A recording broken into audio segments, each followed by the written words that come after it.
Kwingineko, Rais William Ruto amesema wakati umewadia kwa taifa hili kuendelea kutoka mahali ambapo ruwaza ya maendeleo ya mwaka 2030 iliyozinduliwa na hayati Rais Mwai Kibaki imefikisha taifa hili.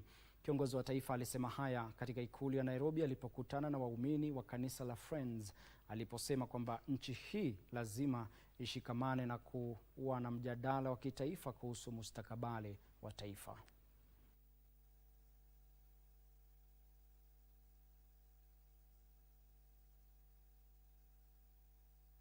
Mheshimiwa Rais wa tatu, Mheshimiwa Mwai Kibaki, alitusaidia tukatengeneza ile inaitwa Vision 2030.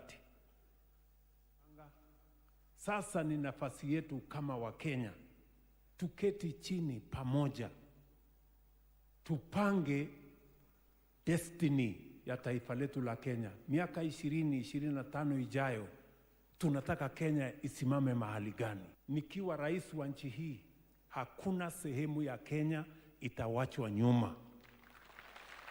Mambo ya siasa ya chuki na ukabila na ubaguzi tunazima.